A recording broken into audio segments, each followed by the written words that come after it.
ఇప్పుడైన యేసుక్రీస్తు నామంలో మీ అందరికీ వందనాలు. క్రీస్తుతో శ్రమ అనుభవంలో 9వ రోజు. కొరింథీయులకు రాసిన 2వ పత్రిక 1వ అధ్యాయం 5వ వచనంలో ఇలా రాయబడి ఉంది: క్రీస్తు యొక్క శ్రమలు మా యందెలాగు విస్తరించుచున్నవో అలాగే క్రీస్తు ద్వారా ఆదరణను మాకు విస్తరించుచున్నది. దమస్కు మార్గంలో పౌలు తన అనుభవాన్ని ఎల్లప్పుడూ మర్చిపోలేదు.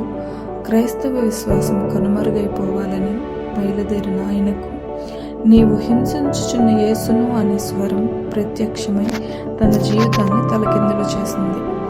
నేను బ్రతికినంత కాలం క్రీస్తు వలన శ్రమలు తగ్గితే కాదు గాని విస్తరిస్తే మేలు అనే అనుభవంలోకి మార్చేసింది. ఈ అనుభవం క్రీస్తు కొరకైన శ్రమల్లో పాలు పొందాలనే హృదయం అంట.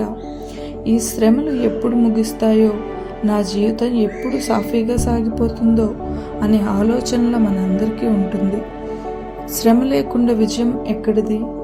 విజయబాట అంటే ఇల్లు బాటే కదా.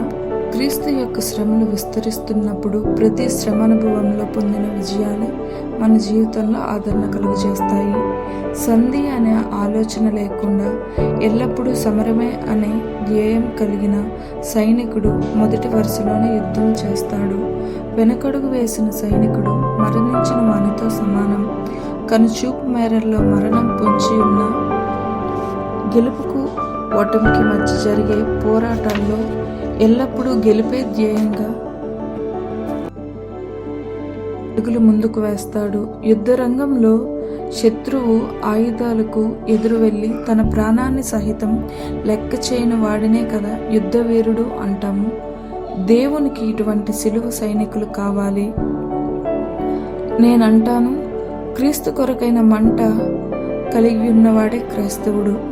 అలాంటి వారే ఆయనకు కావాలి. శ్రమ నీ ఆయుధం అయితే విజయం నీ బానిస అవుతుంది. శ్రమ విస్తరించే కొద్దీ శ్రమకు ఎదురు వెళ్ళి అపవాదిని అనగద్రొక్కి పోరాడే అనుభవం కావాలి. ఈ శక్తి కేవలం ఆధ్యాత్మికతలోనే పొందగలం. అనేక సార్లు దేవుడు మన జీవితాల్లో గొలియాతు లాంటి శ్రమలను పెడుతుంటాడు.